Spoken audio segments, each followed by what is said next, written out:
kulanti wanaagsan daawadayaal waa mar kale iyo barnaamijkeennii falaqaynta wararka iyo warbixinaha dhinaca dunaasiyadda iyo wararkii ugu dambeeya dunida waa mar kale iyo wararkii ka gaan caalamkan daawadayaasha idii keeni jirnay annagoo kaloo wada iisoo rarnay warar iyo waxo qodobada aad ku daawan doontaan wararkeena waxaa ugu waaweyn hogaamiyihii hore ama xogiyihii guud ee hore ee qaramada midoobay Kofi Annan oo geeriyooday iyo taariikh nololeedkiisa iyo caalamka oo si weyn uga hadlay geerida Kofi Annan dalka Mareykankuna wuxuu ku dhawaaqay in Shiinuhu uu tababaray cutub ka mid ah ciidamada cirka iyo gantaalo casri ah oo loogu talagalay in lagu weeraro dalkaasi Mareykanka isla markaana waxay ka digeen in Mareykanka iyo Shiinuhu isku diyaarinayo inuu Mareykanka daandaansado dhanka kalena daawadayaasha qiimaha leh dalka Eegwaanna waxay ku dhawaaqeen kordhaweyto inay soo saareen gantaalo diyaarado iyo waliba maraakiib dagaal oo casri ah isla markaana ay soo bandhigi doonaan maalinta ciidamada qaranka ay u dabaaldegaan 22 bishan dalka Sweden gabadh muslimada ayaa ku guuleysatay maxkamad kolkii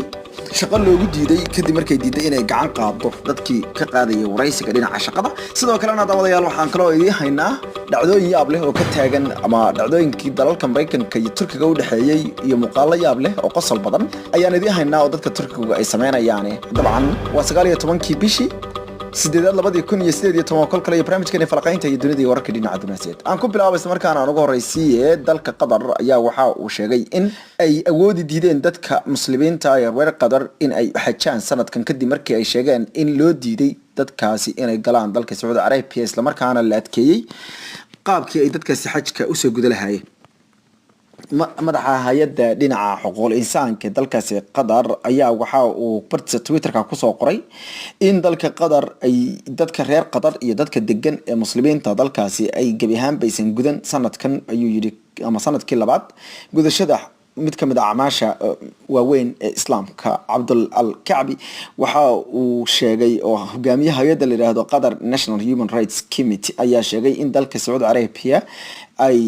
gacmayn xoogan ku hayeen ogolaansho yar oo ay siiyeen oo buuri fursad kooban oo dadka reer Qatar ay ku xajii karayeen taasoo ahayd markii horeba tiro aad u yar oo ku tilmaamay inay ahayd wax ka yar 1500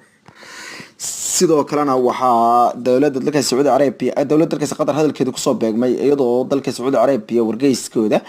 ka soo baxa uu dhawaan soo qoray wargeyska loo yaqaano wargeyska maalinlaha ee la yiraahdo Al-Yawm Al-Ukas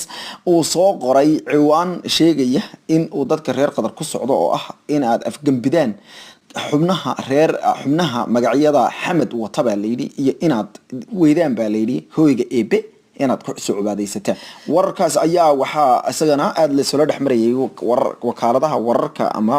dhinaca warbaahinta bulshada ee dalkaasi Qatar ayadoo dadka reer Qatar ay aad uga caroodeen sawirka la dur saaray ciwaanka la siiyay ciwaanka ayaa wuxuu ahaa mid xagga hore la soo dhigay oo leeyri reer Qatar waa inay kala doortaan aqalka alle iyo reer Axmed oo la jeedaan markaasi dhowrka nin ee magaca Xamed wata uu kamid yahay Amir Xamed Al-Thani iyo Sheikh Hamad bin Khalifa Al-Thani iyo waliba kii hore loo tiray Sheikh Hamad bin Jassim Al-Thani waxaana ay sheegeen in hadii dadku ay iska tuuraan reeriyada la sii doono baa leeydi ogolaansho iyo galangal ay ku galaan baa leeydi dalka Saudi Arabia halkaan nagala socotaan Horfadhi Media wararkii ugu dambeeyay iyo warbixinada dhinaca diblomaasiyadda wadasha qiimaha leh ayaanu wali bartanka kaga jirnaa caalamka dhan ee lamaane muslimiin ah oo dalkaasi Switzerland ku noolaa ayaa loo diiday dhalashada dalkaasi kadib markii la sheegay inay gacan qaadi diideen ruuxii ama qayb kamid ah saraakiishii ka qaadaysay waraysiga lamaanaha muslimiin oo doonayay inay helaan dhalashada dalka Switzerland ayaa loo diiday kadib markii gacan qaadka ay ka diideen xubno markaasi ka qaadiyay waraysi ku saabsan go'aanka gaaristooda in la siiyo dhalashada waxay go'aankaas xaqiijiyay xubno ka tirsan kuwa iyagu garsoorayaasha ahaa ee doonayay in ay dadkaasi waraysiga ka qaadaan lamaanahan ayaa waxaa su'aalo ku saabsan muwaadinimada ay dalbadeen la weydiiyay dhowr bilood ka hor waxayna dhibaato ka mareen jawaabihii su'aalaha quseeya jismiga kala duwan maalmo ka hor ayay ahayd markaasi ay soo baxaysay ama bilowin ka hor bay ahayd markay soo baxaysay in dawladda dalkaasi Switzerland ay doonayso inay adkayso shuruucda lagu helayo dhinaca dhalashada ee dalkaasi Swiss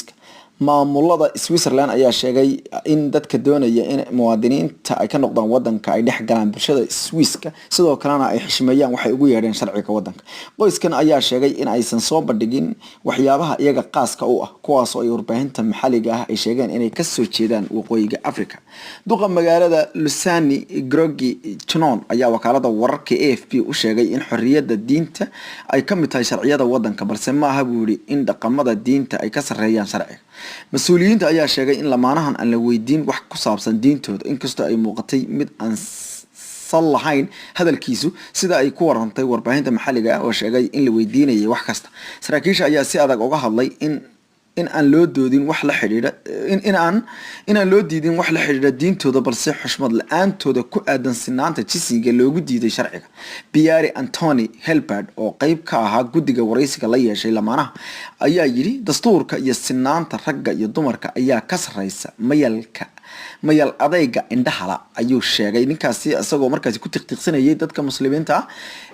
lamaanaha muslimiinta ee diiday gabadhuna waxay diiday inay gacan qaado rag halka ninkuna uu diiday inuu haween gacan qaado. Ma aha markii ugu horeysay diidmada gacan qaadka ama salaanta ay muran ka dhaliso dalka Switzerland. Sanadkii 2016 ayaa iskuul ku yaala dalka Switzerland laga eriyay laba wiil oo muslimiin ah oo diiday inay gacan qaadaan macallimiinta haweenka ah kadib markii la sheegay in ay saf ka maraan salaantooda. Sheekada ayaa dhalisay buuq keenay in qoyska laga joojiyo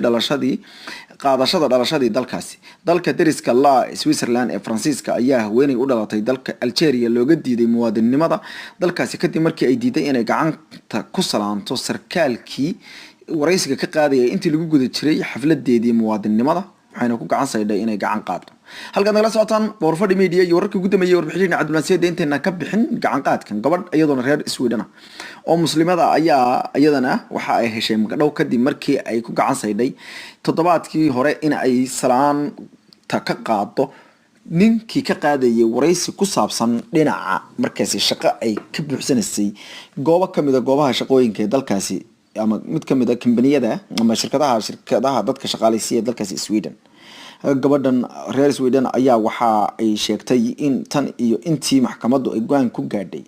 in Farax Al-Haji 24 jir la siiyo lacag gaaraysa 40,000 oo crown oo lacagta Sweden ah una dhiganta $4,366 oo lagu magacaabay inay tahay cawaaqib xumo ama dhacdo xun oo fool xun oo midab kala sooc ah oo loogu geystay baa leeyahay iimaanka gabadhu ay aaminsan tahay intii lagu guda jiray wareysiga shaqada loo xukumay ama maxkamaddu u xukuntay. gabadhu waxay tiri markii maxkamadda lagu dhawaaqay waxa ay soo gaadhay bay tiri boqolaal message ah ama fariimo ah oo markaasi hanjabaad cay iyo aflagaadooyin dhinaca xataa galmada ah oo la geysanayo waxayna u sheegtay TV-ga la yiraahdo Swedish State Television ama SVT Al-Haji in ay soo gaadheen in gaadhisa 500 oo qoraal oo kuwaasi comments ama waxa loo yaqaan afkaar oo dadka badankooda ay ku caayeen halka ay sheegtay in dad koobanna ay markaasi ay support gareynayeen ama ay taageerayeen gabadha. waxaana tiri markii aan arkay dadka hadalkooda wanaagsan ama dad kamid ah kuwa aniga taageersan hadalkooda waxaan go'aansaday in halkii qoraal ee aflagaada iyo hanjabaad halkii qoraal bay tiri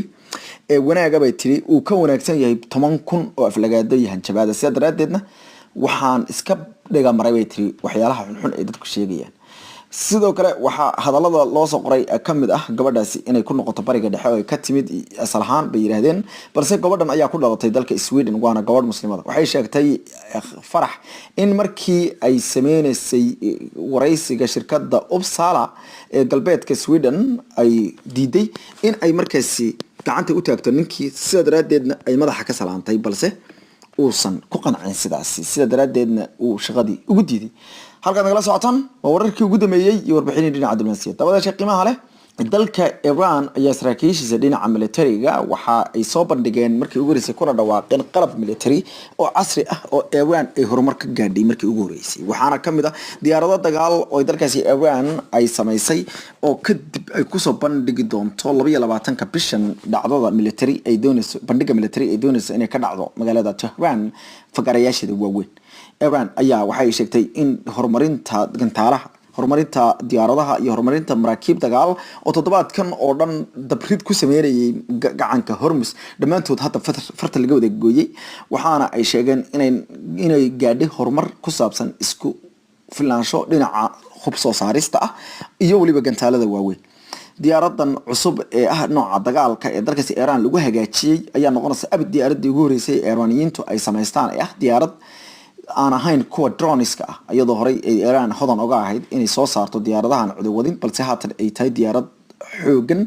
oo isugu jirta baa leh diyaarado gantaalo waaweyn tuuri karta iyo kuwa ciidamada daabuli karta waxaana loo bixiyay qaxar 313 dawladda Iran waxay intaasi ku dartay in ay xoojinayso militarigeeda gaar ahaan waxay sheegeen in qalabka militariga haatan ay soo saartay iyo gantaalaha casriga ah ee diyaaradda ka dhici doona dhamaantood yihiin kuwa dhulka gudihiisa ama dalkooda hooyo lagu sameeyay sida ay warka qoraalka ay ku sheegeen saraakiisha sarsare ee dalkaasi Iran taliyaha ciidanka cirka ee dalkaasi Iran General Amir Hatami ayaa wuxuu u sheegay wakaalada wararka Faris in dalkiisu uu gaaray waxa uu yeeray horumar bilow ah isla markaana ay haatan iyo wixii ka dambeeyay kor u qaadi doonaan isku filnaanshaha dhinaca awoodda military dhan kasta ay noqotaba wuxuu sheegay in hay'adda qaranka ee loo yaqaan NDI ay soo bandhigi doonto qalabkaasi marka la gaaro buuri maalinta loo yaqaano maalinta difaaca qaranka oo ku beegan 22 bisha Agosto oo halkaasi ay qalabka military ee dawladda soo saartay ay ku jiraan diyaaradu lagu soo bandhigi doono wuxuu intaasi ku daray in dalkiisu uusan cidnaba uga gambad doonin buuri in aan xoojino buuri qalabka military dhanka kalena taliyaha ciidanka badda ee dalkaasi Iran